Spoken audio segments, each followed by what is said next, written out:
Greetings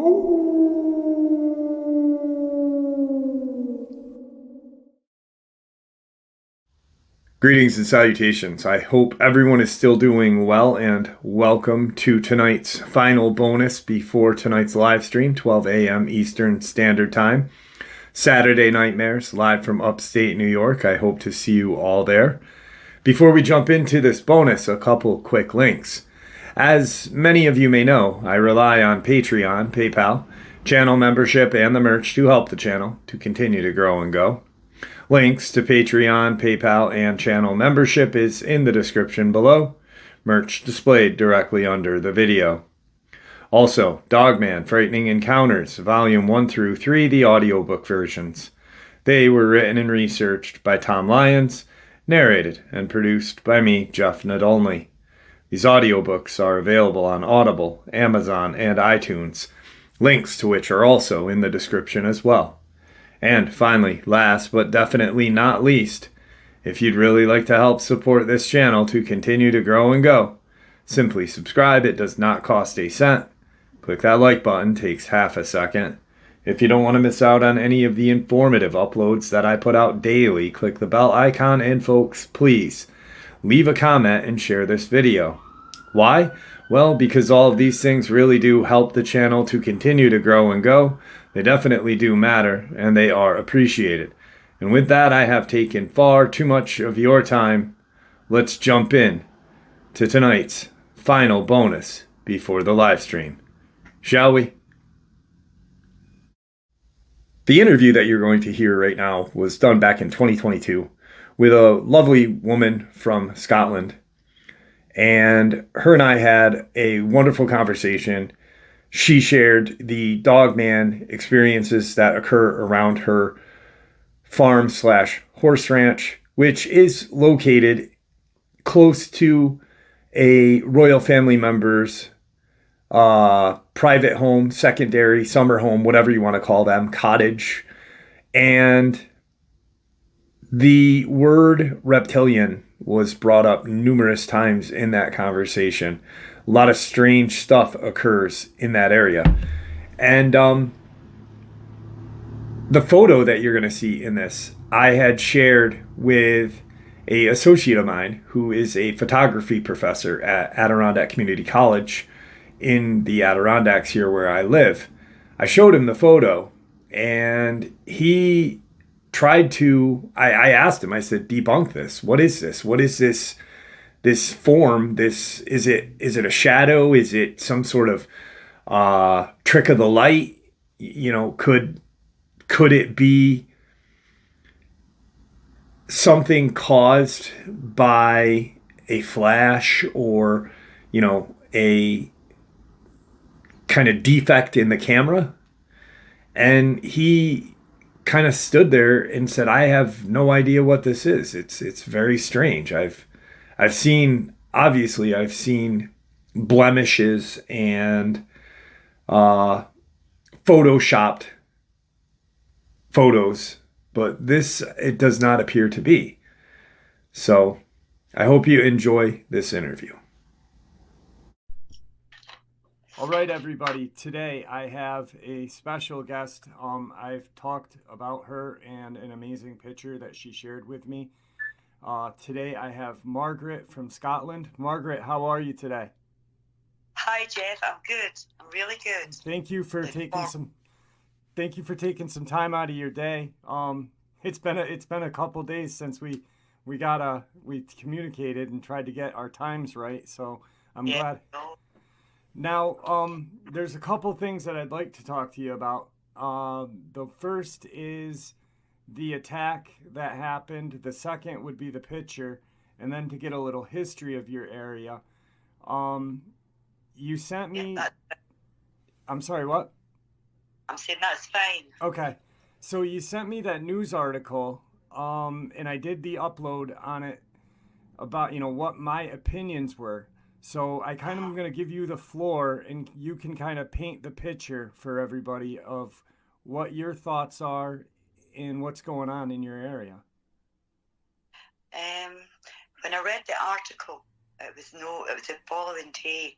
I seen the article left us texting you, and I was quite shocked because in the article I read it and I read it again because I thought that doesn't seem right. What I thought when they said that she was found a mile from the car, I thought, oh, she's died of hypothermia. So I read it again and it never told me what the cause of death was. And I thought, well, why would a woman, because over here in Scotland, you get priority as a single woman driver if you break down, because I have in the past myself. So I thought, she's phoning emergency, and you wait 20 minutes, 30 minutes at the most, and they'll come and get you first.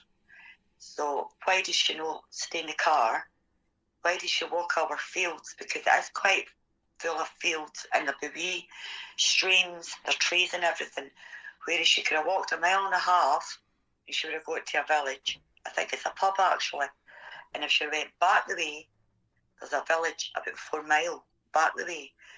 So that worried me. And I thought I have to tell Jeff because it didn't add up. Right.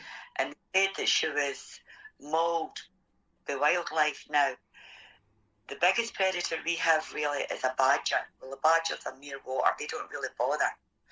You've got foxes which will not go near nothing unless they're stinking.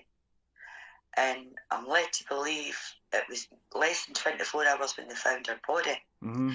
What intrigued me the most was that they never gave how she died. They never said there had been a post-mortem and she died of this, and then the animals got her. And the reporter has got a lot of really, really been nasty comments towards him, but all he was doing was reporting on what happened, the facts. Yeah.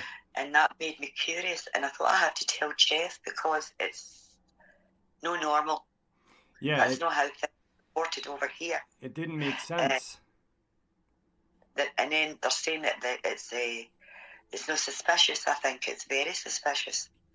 And more say with the photograph I took last week and the things that happen in the surrounding villages. And it's a status quo that if you speak about it, you're daft or you're crazy. Okay. But there are a lot of people who know things and they won't speak up because you just get told you're stupid. Right, right. No, but there are people out there like me, say around here, that knows things does go on. Farmers that'll know. I spoke to a farmer that my partner knows, further up, going up to Newkirk, which is right out in the moss. And the sheep that he has, he loses a couple of sheep every winter. And the farmer knows that it ain't no foxes. It's got to be something big. Right. But the sheep are left in. Now, so there is something going over here. That farmer that you were talking about, he's had sheep that were attacked. Yep. And now what is the condition of the sheep when he finds them?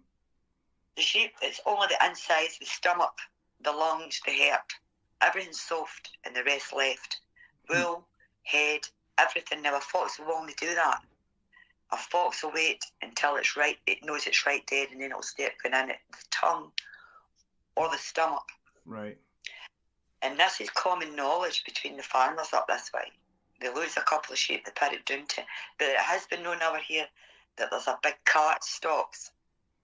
And I can tell you stories about that too, Jeff, later on. Oh, I'd love to hear it.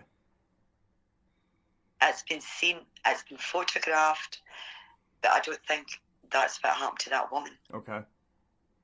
I don't think big cats have always been seen up this way. But I don't think it was a cat because the picture that I took, and it's only about 18 miles. If you went through the fields for the farm over to there where that lady broke down, you're talking about 18 miles. Okay. That's easy enough for any dogman. Yeah. I mean, like you said, we spoke a little bit before, and there's a radius of what, like you said, 50 miles or something, and that's Dogman. I mean, a Dogman can travel that in no problem, especially being the land that you live on with a lot of woods. So you've got food, water, shelter. I told you earlier on that we used to be inundated with rabbits. You used to pay folk to come up and shoot the rabbits. They were too many, overpopulated. Okay. In the last 4 years, you're lucky if you see a rabbit up there. Really? So there's something in the food chain taking them, because there's nobody shooting the rabbits to keep the population down. They're just gone. And that's in the last 4 years. Yeah. And that, I'm talking about in a 30-mile radius. Ask any of the farmers. And there's hardly a rabbit there. That's crazy. And like you said, the food chain. Yeah, I mean, yeah. There's obviously the foxes weren't doing their job on the rabbits, so they had to have other people come in and shoot them. So there's obviously a larger, more aggressive predator in the area. Yep, that's what we think. Yep. And as I said, my partner, he didn't believe. Yesterday, I saw him listening to my stories, and I don't believe that, Margaret. But now, with that picture, because he was there that day, he started opening up about different things. Yeah. And I think, well, why did you not say at the time? You don't. It's not something you talk about. Right. That's how we are. That's the way we are. Because people will put you down as, oh, she's crazy, or he's not right. Right. Just, you're not right in the head. Aye. Right. That's why we look at folk and say, oh, she's not right in the head. When in actual fact, you know you're not daft. Yeah. But I know definitely not daft. And her is just kind of saying to yourself, things aren't right. Now, so obviously you agree with me in kind of what I said on the video, and you said that there's a group of you that agree as well. Yeah. So how are you guys, or whoever that you live around, are you guys kind of fearful a little of what's going on, or is the tension a little higher, or no? I'd say in my circles, I would say the tensions are high, because in the summertime, it's much more happier, which the summer is, and you don't think about it as much because it's light nights and it's light mornings. But as soon as the sun's fading, you go back into, I think, what you're thinking, is there something out there? Is there some in the woods? Because you get a feeling the woods can go for chirping and birds of prey and the cows and the horses, and then all of a sudden it goes quiet. Yeah. And I think, well, for that to happen, there's something big. Absolutely. And the 2 or 3 nights, my partner has phoned and said that the horses are spooked, because we have them in, it's like a back lane, so it's out with the yard, but it's attached to the yard, and the horses are spooking. Well, the horses don't spook. That's their home. And for some to spook them, a fox with me, or a badger with me. Something small like that wouldn't, I mean, like you just said, that's their home. They're comfortable there. They're, and obviously a horse, if it was, scared, it would kick a fox or a badger, or run away from it. I mean, it's not. Yes. Wow, that's incredible. So. Yeah, he's been out a few nights, and maybe in the last week, maybe 3 times, and it's the horses that are spooking. And I thought, maybe it's the next farm. He went, the next farm's quiet, Margaret. The horses know the cows, they know the sheep. You know what I mean? They know the noises. Yeah. That doesn't spook them. He says there's something's not right. And that's when I told him, never go out with a gun. Don't go out with a gun, just go out and have a look, calm them down. Because I listen to your stories, and I know if there's a gun involved, they know what guns are. Right. They do. And they do, and I've told them, don't go out with your gun, just go out, have a look, back in.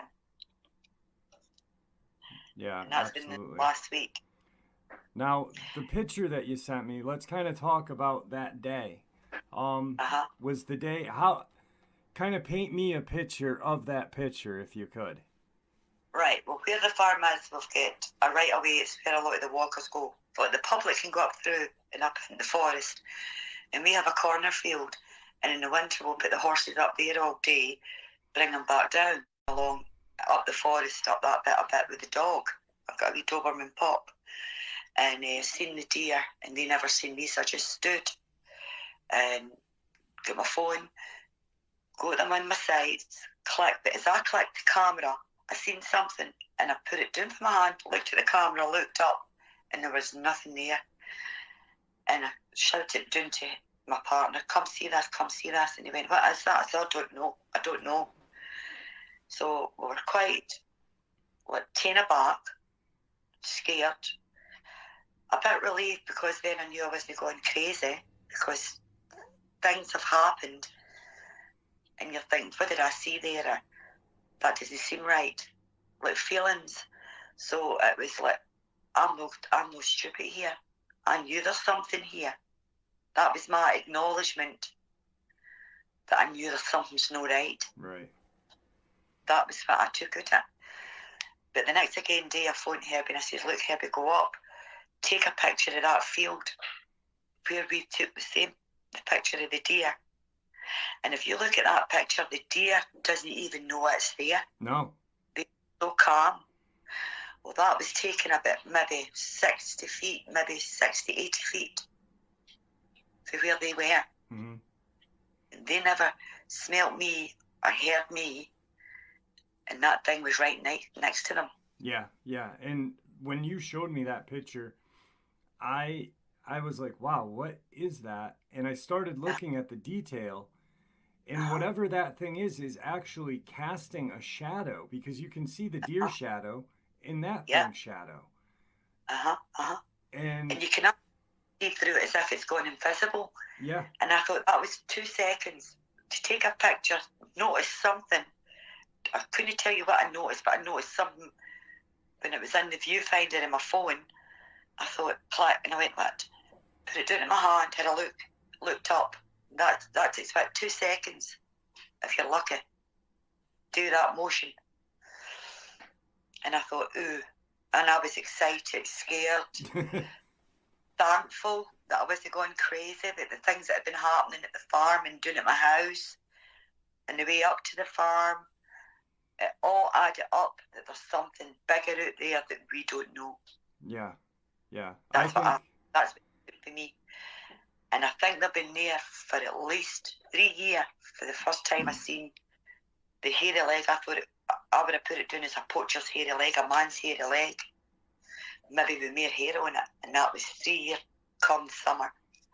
So 3 years that it's been eerie, like things in your peripheral and you look around and it's not there. But that photo that day when I took that, I knew in my heart of hearts, I said, that's what I'm feeling. Yeah. There's something here. And I think what you caught, I mean, you can see that whatever it is bipedal, it is brown in color. It's big. Yeah, it's big because it's maybe like a ditch, maybe about a foot dug out, because that's where my partner was draining the field for the forestry. Okay. Do you know what I mean? Yeah. So they're doing a wee dip. So what size was that? Because it's a fair height. Wow. What size did you think that was on the picture? 6 feet? 7 feet? I mean, I don't know how big the deer were. I was that's guessing. That's a big season deer. My partner said that's last year's deer. Okay, which so is 2.5 to 8. Yeah, I would say, for judging on the shadow, at least 7 feet tops, maybe a little bigger, but no bigger than that, because that's what my partner said. Towering over the deer. Yeah. And it's incredible. The deer never even knew it was there. Yeah. So was that, and then just come out and I've got it? I don't know. Because if that was walking out the forest, I would have seen that. Right. When I was the deer. Right. And I'm surprised that the deer didn't know that it was there. I mean, obviously, the first thing I texted you back when you showed me that picture, I said, oh my God, you caught a picture of them cloaking. And that's the only thing that I could, because you can see a shadow. There is no debunking the picture. You clearly see a shadow. You see 2 legs, and there is some sort of vibration to make this thing disappear like that. Yeah, that's what I said. Straight away, I said, that's cloaking. That is cloaking. That's how we feel it, we sense it, we maybe catch it in our peripheral, but you turn round, it's gone. Yeah. I mean, it is a truly mind-blowing picture. Thank you for sending it to me, because you are welcome. You are welcome. People need to know. Yeah. Because I think it's been there, and I think it knows we are there, and we're no threat. Right. That's what I think. My take on it. Because the night when I was in my house, when I came for the farm and had my 2 grandchildren in the house with me, staying in an overnighter, and one was going up the stair, and my wee grandson was halfway up my stairs to go upstairs to the bedrooms, and there was a growl at my front door. Now, I had 2 wee dogs, and they're good wee dogs, because they bark non-stop, any and at all the bark, and my dogs lay down at my feet. But the frightening bit about that was, I was just at my front door, and it was at the other side of the door, and when Nick growled, I felt it in my chest. I felt the growl, and I thought it was my daughter's husband, Gary, that was up, maybe shut the door, and he was frightening us. Because he's like that. And I straight away, I phoned my daughter. I went, is there Gary being at the door? Is he trying to frighten us? She went, Mum, Gary's here. And I tell her, she says, right, lock up the house, don't go out. And we spoke the next day. She goes, Mum, can they Dogman track you? I says, I don't know. But that was 2 years ago. And I've kept that with me. And I tell Heather, and I tell my old pal Sadie, and I told Herbie. And I'll never forget the growl at my door, because its head was above mine. And I was at one side of the door and it was at the other. And my dogs lay down at my feet, they didn't growl. And that's no natural, because they would growl at anything. My granddaughter was squealing, and my grandson, near enough, fell down the stairs.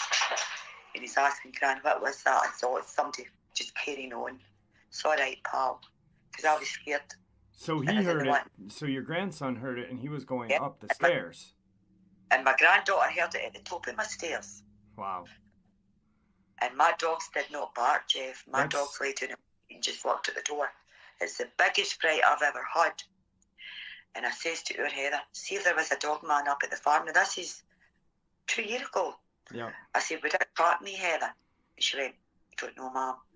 I don't know. And then we started reading up on things, and we realised that they can't track you. Yeah. Your friend. And that's around the time. It's funny that you're saying, like, you know, you said the picture recent, this happened, the girl's attack, but the 3 years ago, this thing happened 3 years ago, but you noticed 4 years ago that the rabbit started disappearing. So there's obviously, right there is proof of some sort of large predator in the area. And I mean, there's a timeline. So it's hard to dispute anything that, you know, it's all right there. The last time I spoke to you, the night after it, I was running my granddaughter's other gran, and my van's in getting fixed, so I was walking, and in the way around the road, I got an awful feeling. And when Heather says, oh, Mum, you've got a sixth sense, I thought, I kind of have, because I feel things. We come in the house, and every bit of my electricity was gone cuckoo. I've ended up with a new telly. My Wi-Fi was down, my heating was off, and there was a thickness in the air in my house. And I phoned Sadie, she went, don't think about it, Margaret, just go to your bed. And it was the same feeling I had when I heard the growl at my front door. And when I mean a growl, I mean loud enough for my lassie at the top of the stair to hear it, and my grandson to nearly fall down the stairs. Right. And that was the same feeling I had 3 nights ago. Jeez. And that's eerie for me. Yeah. Because I think, what is going on? And that picture just put it on for me. Yeah, puts it into perspective of what really is going on. Now, your partner, he had some a chicken or something in a Yeah, coop that was locked and showed up dead too, right? yeah. No, they were going missing, and there Um, were nothing could open the door, and he thought it was folks stealing. Kind of like maybe youngins going in and stealing the hens, stealing that, and then it got to a part where whoever it was getting sloppy, and they were just killing them, mm-hmm. and he thought it was foxes, and he said that when that picture he went, I wonder if it was foxes. It's happening. The Yeah, chickens are out all day, and then they go into the coop in the afternoon. He says, and you get in the morning and maybe a couple missing, but you knew he put them all in. He says, but the door was shut, so you're thinking, oh, they've been left out, and he got them. He says, then you would go in and there'd be a couple maybe with feathers left, nothing else. He says, to the finish shot, he had about 100 chickens, and he doesn't have the money there. It wasn't worth his while. He says, it wasn't worth it, Margaret, because that was me looking them in at night. He says, and they were caught missing. All within about 4 months, they were all gone. 100 chickens, because he bought them at the market. wow. That's a lot of chickens That for is a lot of fox. chickens. That's a lot of money. It's a lot of chickens for a fox to get. Yeah. And he went, I wonder now. He says, I wonder. And it's all just coming out now if he's seen that photo, because he was up about 100 years from me, down at the cornfield with the horses, and I was further up to the photo of the deer. And he says, it makes me wonder now. So God knows what will come out now that this photo and different things, because he's starting to come around and tell you things. He's got a friend up in Muirkirk, which is about 9 miles from us, maybe 8 miles from Som, and he had a spade, what he thought was dogs, kind of like pet dogs, going into his field and chasing his sheep. And then the guy said, and the average around about was telling him he wasn't right in the head. He had said that he'd seen what he thought was a big black cat. He says, maybe it wasn't a cat, Margaret. He said, what else could it be? Because I would hear Dogman and that, werewolves and that, it's like on the films and on the telly. He says, I need to speak to that guy up in my kirk again. He says, because that's only a couple of years ago. And he's saying, they're saying there's a big cat on the loose. It could be that. He never said it was. He said it could be that. He says, and I seen something dirty one night at the bottom of my big field. He says, but it slipped into the woods. So there's tales for all the farmers, and they've all got a tale to tell, but they'll not go out and sit in a pub and say it, or they'll not say it to an outsider, but they'll say it to another farmer. Right. Do Yeah, you know they're what I not mean? going to go out and blab it to the public because they don't No. want to look like they're, not right in the head, Yeah. Yeah. Now, with the chicken coop, my question is, with the chicken coop, could a fox really couldn't get in unless probably burrowing under? I'm trying to kind of figure out how the chicken coop is set up. So, like, whatever went in there had to have an opposable thumb, correct? That is something, because the snip is up. Because I says to Herbie, I says, how'd the chickens get? He says, maybe an odd night you win and lock them in. He says, but most nights they're locked and it's snipped at the top with a snip. He says, but I have seen a fox, like, break a wire, chow a wire to get through to the hens. He says, and that's usually in the winter when they're starving. Right. He says, but that's, you hear them, you go out, you put them away or you shoot them or whatever. He says, but 100 chickens within 4 months of the winter. Yeah, 100 chickens. 1 or 2 is one thing. 100 is. Yeah. Yeah. He says, but he says, I was blaming like folk coming in and stealing them. This is before he knew about this picture. He said, I blame folk for stealing them. I blame dogs for worrying them. He says, but now I've seen that, he says, and the thing that's been on, he says, it's plausible, isn't it, Margaret? I says, very. He says, the chicken coop was locked. He says, and the snip's up high, kind of like maybe in line with our eyes, so that you're just snipping it and putting them in, bringing them out in the morning. He says, he says, that's how I don't have chickens. Yeah, that's crazy. Says, I don't have chickens. And he had geese too, and they went missing, and we blamed dogs, like maybe poachers on the ground with their dogs, and maybe get the got them, but we'll never know. Right. We'll never know.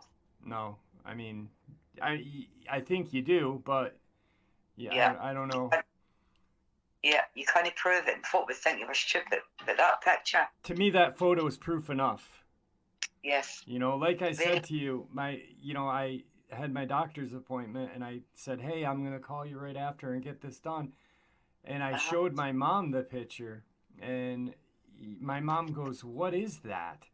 And she caught the shadow, you know, and my mom is kind of she's a skeptic, but not really. I mean, if you prove something to her, you know, she believes there's something else out there and stuff like that. And, you know, she's a Catholic, so she's got to believe in something other than us. Yeah. And, Yes. you know, she's like, there's a shadow. She goes, but what is that? And then she goes, I can see legs. I'm like, yeah, I know. And because I didn't tell her anything about the photo, I just said, look at this photo. And she was like, oh my God, you know, and it's just, that photo to me is proof enough that there is a Dogman in that 30 mile vicinity, you know? Yes. So. And also, Jeff, I think they migrate. Yeah. I think they do migrate. I think in the winter, because the forest that's up there is like evergreen, and you go up there and there's no space to walk in the forest. It is so tight. And then when you come down into the villages, the trees are bare, where you know there's a big forest in the summer. So I think they migrate for cover. Yeah, exactly. Come down to your area where it's a little more covered, more prey, definitely water. Now there's obviously enough food for them. There's more than enough water. What about what sheltered areas? What do you got around there for sheltered areas? You think caves? You've got 5 mile square of pure forest. Okay. And I mean thick forest. Like you couldn't walk through it. Right. It's thick. So it's tight. I mean, tight enough to hide in and for these things to hide in. Now, are there caves in that area? You what? Are there caves in the area? Well, it's up where we are. It's all minings. Okay. All mines. So there is tunnels. Yeah. In Herbie's Forest, there's a few manholes, and that was the air vents for the tunnels. Okay. And all up our way, I think there's Thorn Mine, there's the Coleman Raw Mine, and these are all pits that's shut down. It's been shut down for 30 years, but they've still all got the tunnels there. So there is plenty of cover. Yeah. I mean, when I looked up, because when I did the upload for today, and I looked up the area where the lady had gotten attacked, and I looked up Moncton, and I did like a satellite image, and then I did like a reel, like a photo of it, and scrolled down, and I came across some like, you know, what I was looking at was like old churches that nobody goes to, old buildings, dilapidated buildings, and stuff like that. There's a lot of that out there. Yes, there is. Old schoolhouses. You've got all miners' rows. Most of them are on ruins. But where there's mines are always mine workings. And I says to her, there's mine workings up in your forestry because they've planted maybe in the last 30 years because the trees are really, really big. But where we have a horse track, like a cross-country track, and there's 2 or 3 manholes, so it's got covers on them, and that's for the air out the mines, the mine shafts. And I think there's hundreds of ways they can get around here because these are mining villages. Right.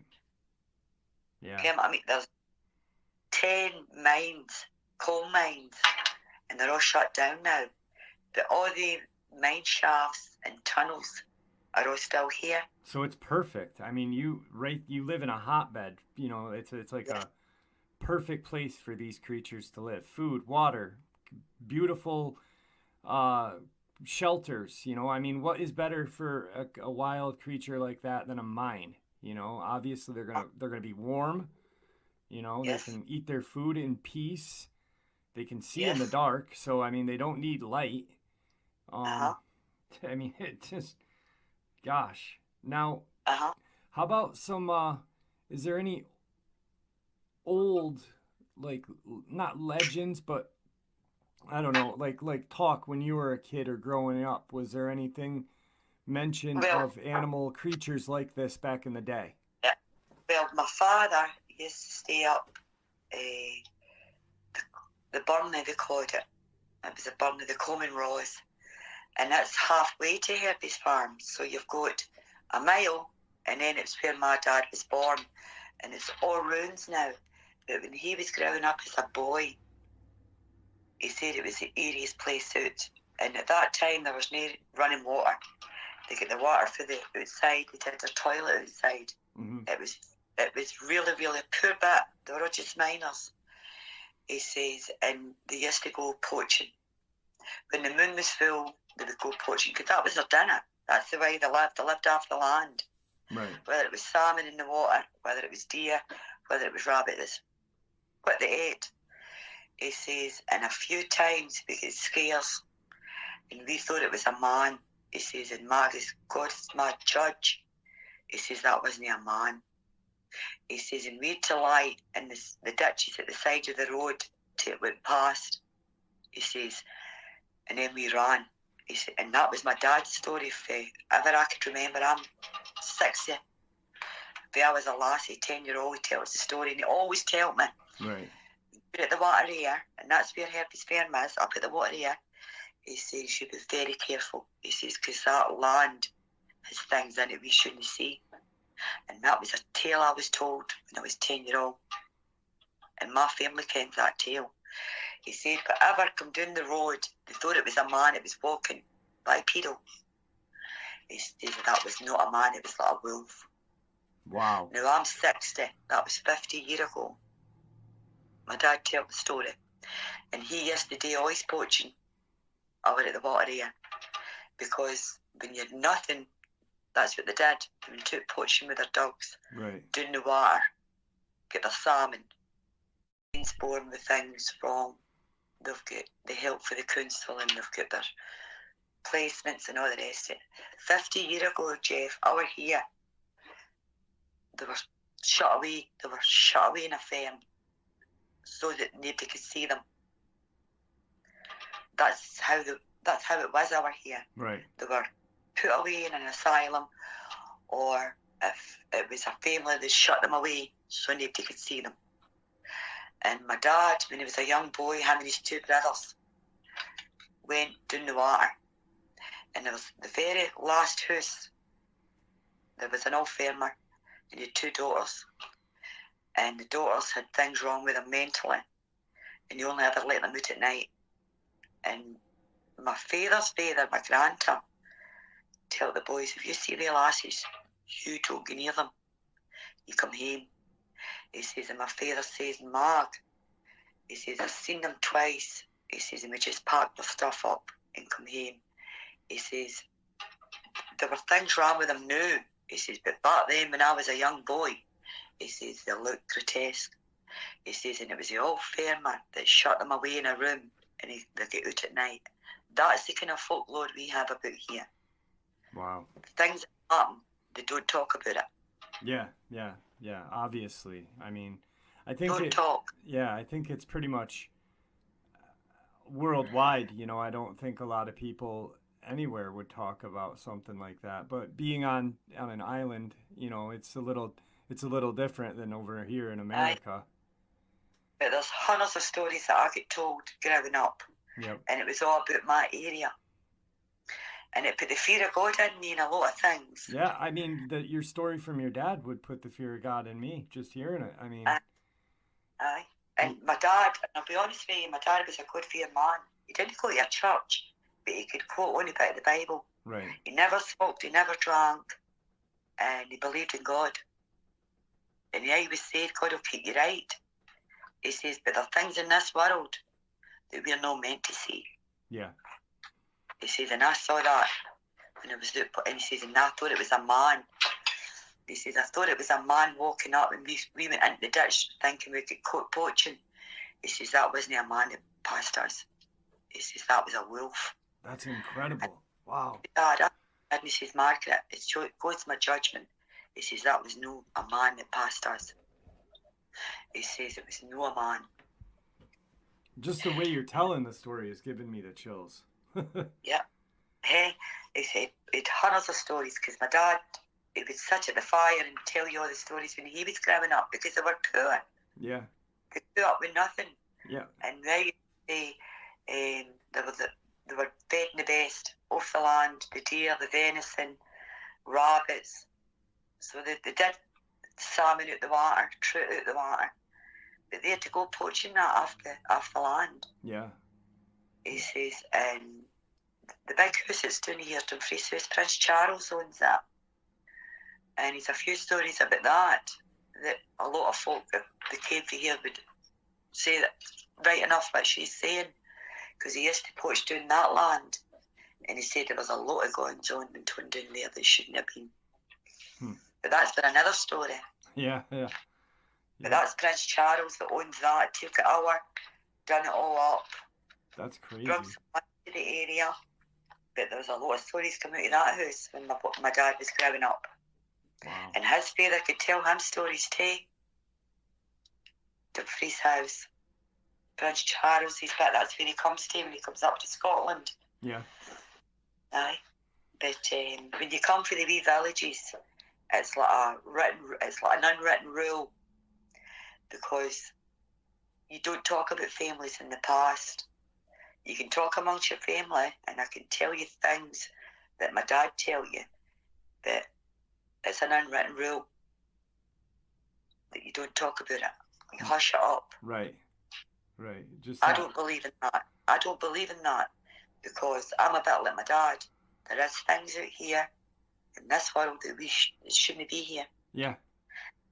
That photo verified to myself, my gut, that there is something there. To me, it verified everything that I've been looking for and talking about since the day I saw my Dogman in 1994. I mean, that picture just, the way, because what I saw when I was young was not the atypical description, and I've said that before. It didn't look like the Arnold Schwarzenegger bodybuilding.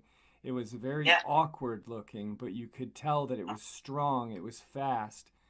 And, even though there is some sort of vibration in that picture, you can see that thing is powerful. And it's got to be just to be able to do that.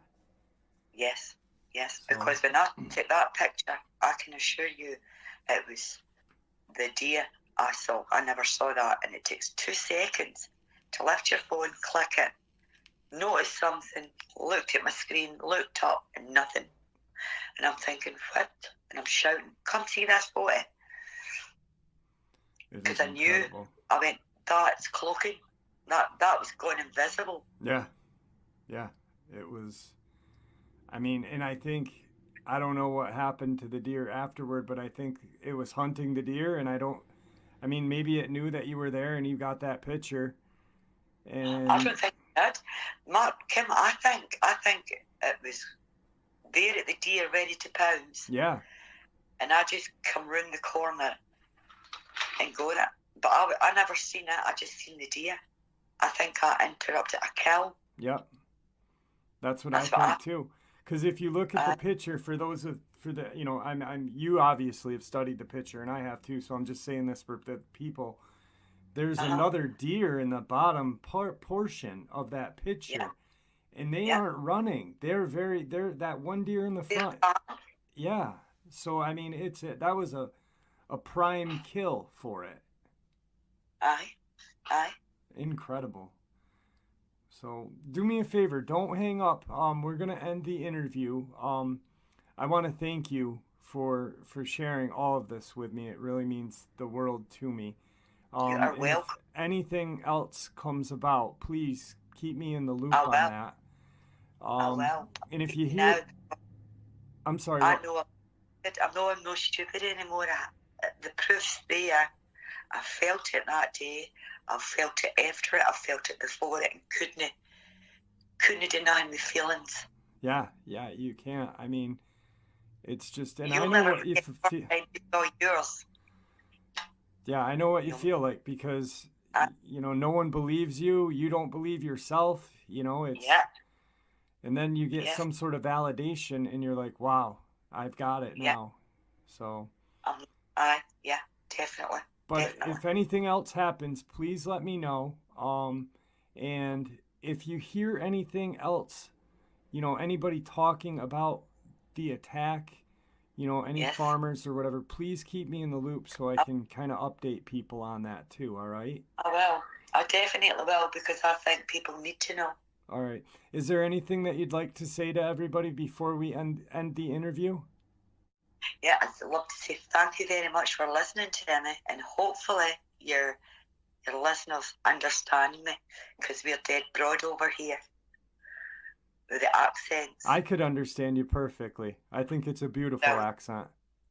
brilliant. But no, I will keep you updated because I think it's never going to go away. I No. think it lives beside us.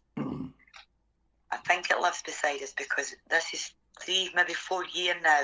The vibes, my feelings, the peripheral views, thinking I've seen something, thinking I'm stupid in my head and going on with what I'm doing. Right. When in actual fact, it's maybe been there all along. Yeah. And then I thought, Jeff, what if it's let me see it? I thought about that last night when I was just sitting. I thought, what if it has let me see it? Has let you? Yeah. Yeah. I mean, I don't. It's crazy because I don't know. Maybe it's the same one that's in your area, or there's a couple, or whatever. Because you said they migrate. You believe they migrate, but Yeah. I mean, you've got that one that came up to your porch, and then Yes. obviously, In a village. yeah, In a village.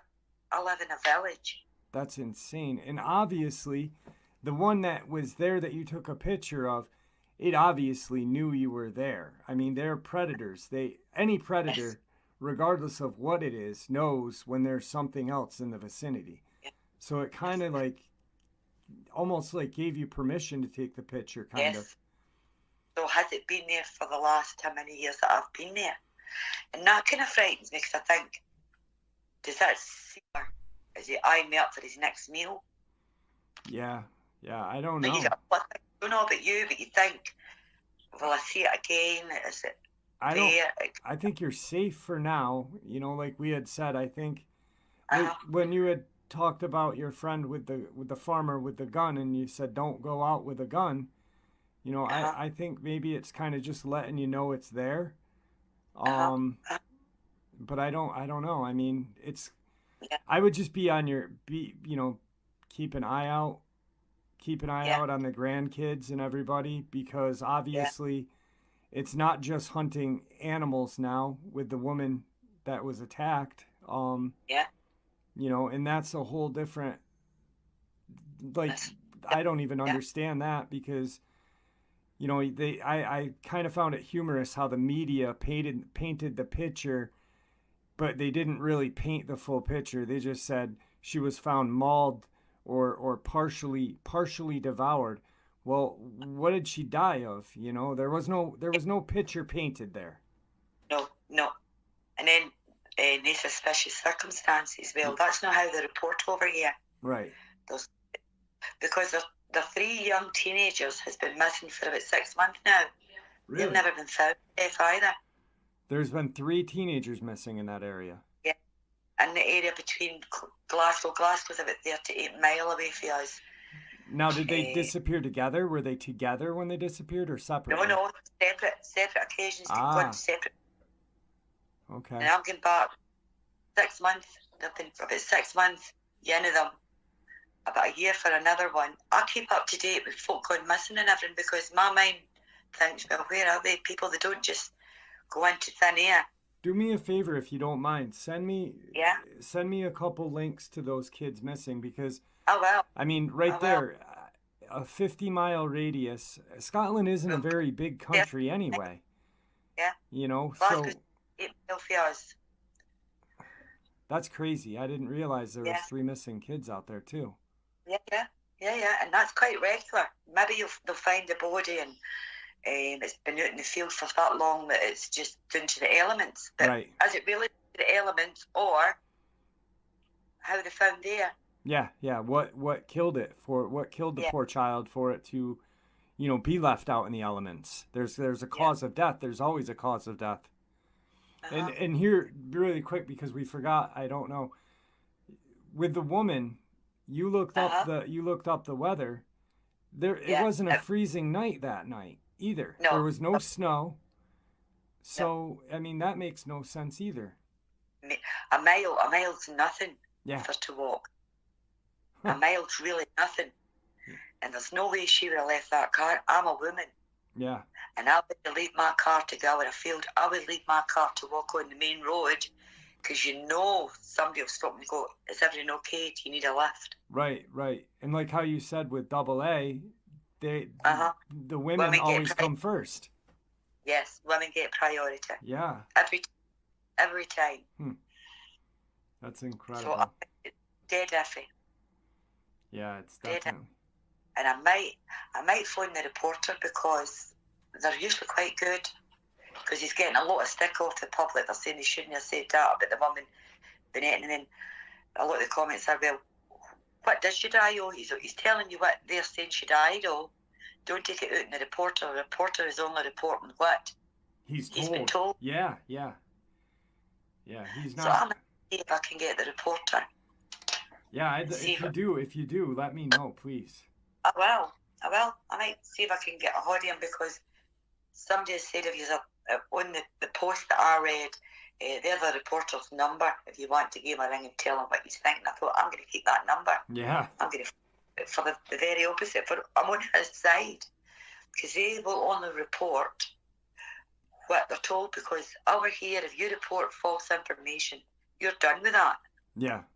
There's a whole different set of rules and laws over there than here.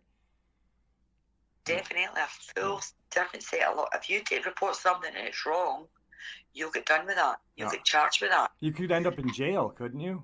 Yes. Yeah. False reporting. But he only reported, and I thought, Ken, that's wrong. The guy's only doing his job. And I feel sorry for the women it's happened to. But if I was her family, I'd be asking a lot more questions. Absolutely. And that was my thing when, I was reading the article and I'm like, well, maybe they're just different with their news over in Scotland and maybe they don't disclose anything until, the case is closed or something. But no, you said usually it's on that day or the day after, woman found, and she should have been, that news article that I read should have been on the 19th of December instead of January 10th. Yes. So that's a reporter that's maybe into things like that. So that reporter might have some stories that I don't know. Yeah. But what you said, if the body was found in the 18th, 19th of December, a week would give you a post-mortem, and then they would tell you what happened to you. Mm-hmm. So this reporter picked that up because he knows something's not right. Yeah, he obviously does. But maybe he kind of published because he would get charged for that. Yeah. So he's public. He's what he's been told. Yeah, and he's keeping his mouth shut. He can't. He can't, like in America, we can, our media can make, assumptions very easily without getting in trouble. Yeah. But over there you can't. I think that reporter said there's something's not right here. I'm going to put this out here, see what folk think. And 90% of the public has said, well, what's your deal? Faults in a badger, I'm not kill you. Yeah, I mean, you'd really have to be, you'd have to live in a city all your life and be a complete ignorant person to think that a fox and a badger would actually be able to kill a human being. Yes. You kick it away from you and you kick it hard. And if she died of a heart attack, they would have told you that. Yeah. If she died of hypothermia, they would have said that. If she died of exhaustion, they would have told you that. Yeah. Because the plenty that's reported every other, no week, I'd say every other month, there's something, and the details are there. But they'll put it down as none. peculiar about it. Yeah, this doesn't, no speculative, it does not Nothing. suspicious, not suspicious. Well, I would say that was very suspicious. Just And that I'm not statement alone, voice. just putting that statement in that news article alone is suspicious. Of course it is. And people's no stupid. But a lot of people will think, oh, you don't know what's out there. That's what I would have said. You don't know what's out there. You don't know what happened. Yeah. Could be on it. They'll not put pen to paper and say that could be a dogman or that could be a big cat because they don't want to look foolish. Yeah, exactly. Yeah. And that's a shame because if there is things out there, then folks should be aware. Everybody should be aware. The government shouldn't be hiding it either. No.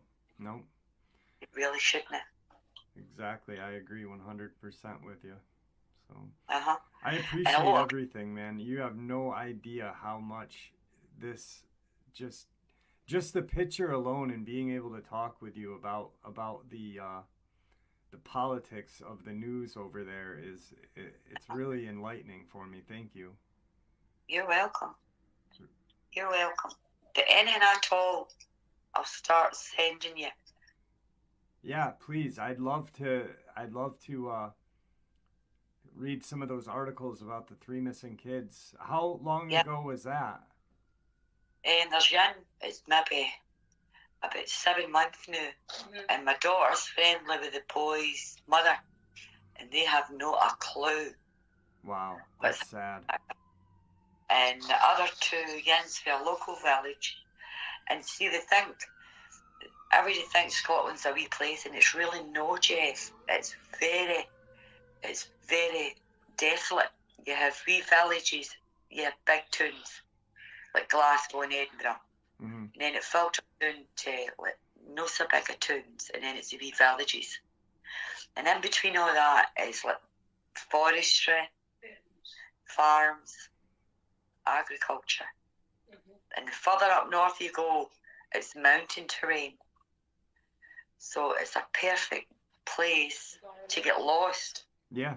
Or to be made out you're lost. Yeah. There's not a lot of. I mean, I'd love to go over there and look at, just kind of venture beautiful around Scotland. It's got a lot of by stories for the old folk. It's passed down through generations because that's what the entertainment was. It's the same like yourself over there. Yeah, it was sitting in your living room by the fireplace if you had one and telling stories to each other. Telling stories. And that's what I had all my life growing up. My sister, my brother, my aunties. That's what you done. Yeah. You tell stories of what happened when you were a boy or what your grandfather told you when he was a boy. And a lot of it adds up to a lot of things that's going on right now. Yep. Well, do me a favor. Don't hang up. I appreciate you coming on and doing this interview with us. Please keep me in the loop on everything. Please. I will. I will. Promise. Margaret, thank you for coming on today. You're welcome. Thank you very much for listening. No, I appreciate it. It's been an honor for me. Brilliant. And there you have it. Like I said, I am not claiming this photo to be a Dogman. I'm looking at it. I don't know what it is. It could be something crossing dimensions. There's a lot of strangeness out there. And based off of knowing her, talking to her, I felt a lot of honesty. And,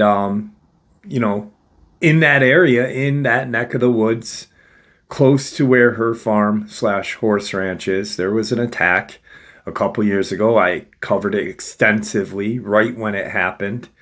And, it was a very strange occurrence. I still look into it periodically. And, there's no answers still to this day. So it's not just the states that cover attacks up. It's other countries as well.